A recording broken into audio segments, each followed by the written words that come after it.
Well, that didn't take very long. I predicted that the election of Claudia Sheinbaum in Mexico would result in an all-out attack on the family. I just came across a post, and I'll share it with you in a second, of a man breaking down a memo that was circulated from the Mexican government talking about why they need to ban Father's Day. I'll tell you what I think all this means, and also why this is not going to ruin Mexico as a great Plan B destination, at least not in the foreseeable future. Bueno, pues esto es insólito.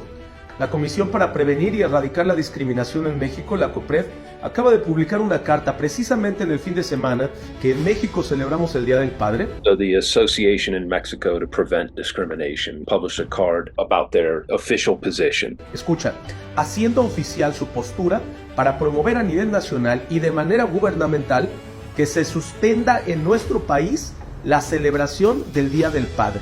So at the national level, for the entire country, they want to suspend Father's Day. Así como lo oyes.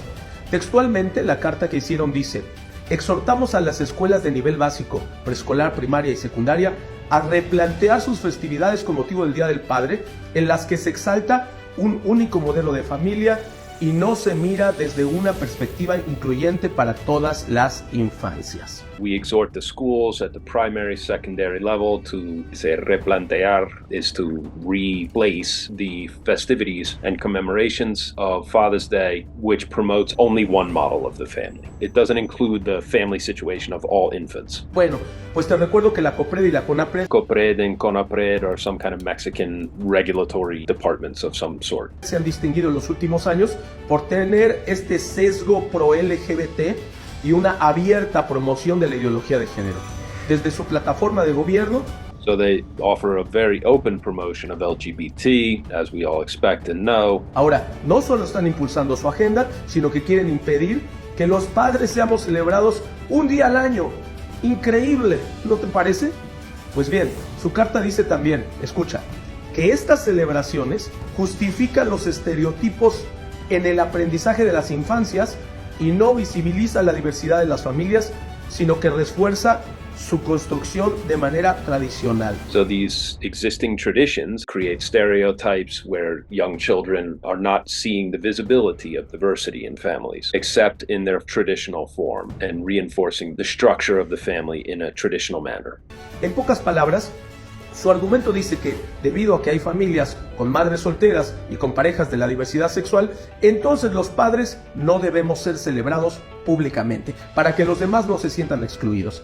So they want to absolutely include celebration of single mothers and lesbian couples and gay couples, etc., but absolutely there will be no celebration of Father's Day. We cannot have that. If we celebrate Father's Day, then the rest of the groups will feel excluded. Are you following the logic? Es que esto parece chiste, pero es real. It seems like a complete joke, but it's real. This is what they're now telling people and telling the schools. Debemos entender que la celebración del orgullo gay en el mes de junio no se celebra por casualidad en lo que fue un día, el mes para celebrar a los padres.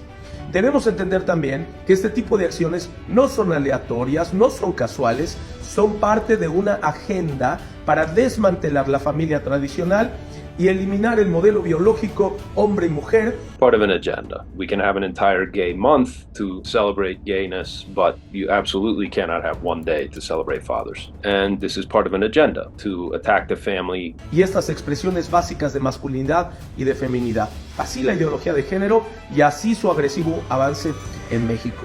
Lo peor de todo es que día a día crece una cultura de mordaza que pretende silenciar toda voz disidente. Con el pretexto de esta famosa frase de discurso de odio, se silencia a quienes no estamos de acuerdo con la cultura trans y la ideología de género. And day after day, there continues to develop a culture to censor and demoralize anybody that's trying to speak up and speak out is, of course, encouraged to shut up. Because if you speak out against this, well, then you must be in favor of hatred. Y el mismo respeto que muchos tenemos por la libertad sexual de otros es el que pedimos para nuestra libertad de opinión, de creencia y ahora también hasta de festejos públicos. If you're allowed to practice whatever sexual preference you want, then there's also liberty for other people to promote and stand strong for biological parentage as well. Por favor, comparte este video. Tenemos que ser muchas más voces las que nos levantemos en contra de estas cuestiones.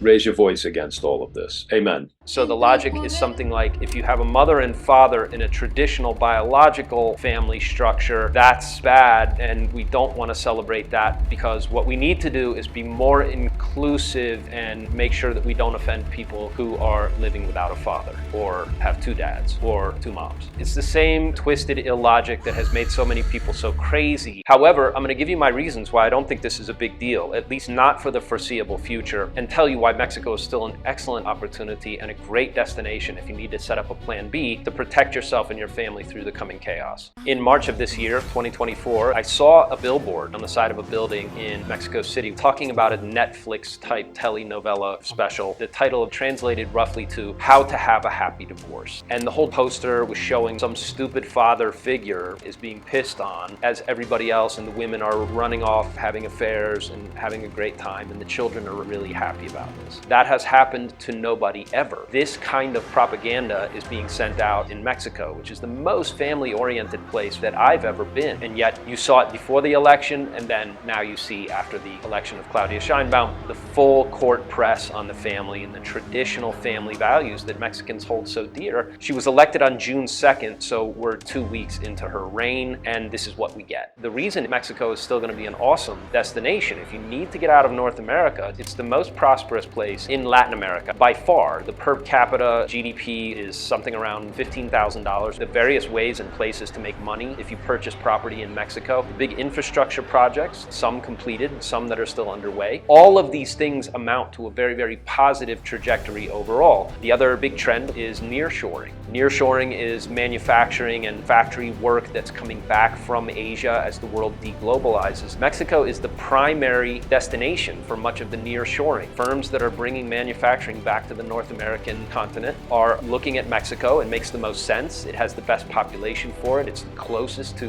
the US and Canada, where a lot of those products are going to end up. And so it makes good sense that Mexico is going to continue on an upswing. This Sheinbaum is truly a bad character, but I don't think that her efforts to unseat the traditional family will find much fertile soil. All countries have a gay population. All countries have people who prefer various other sexual orientations and preferences. And by and large, the world has gotten past the need to persecute or burn such people at the stake. But certainly in Mexico, there's huge gay communities. Puerto Vallarta is a famous destination. It's not like this is something new or something that needs to be defended. Most of the country is perfectly fine with whatever people want to do in the privacy of their bedrooms. But the idea that you're going to break up the family because you think that diversity and inclusion and all the rest, Mexicans understand by and large exactly what has happened in the US. They understand the complete shit show that has taken place in the culture war, and the fact that that playbook is being rolled out here is simultaneously very negative, but it's going to be rejected. They're not going to destroy the family in her 6-year term. That's enough for this video, and if you'd like to get started creating your own Plan B, I put a free download below this video called the Bulletproof Plan B that talks to you about the 4 major things that you need to consider as you're creating your own Plan B for surviving the 2020s and coming out on the other side. I'll be back with more great stuff.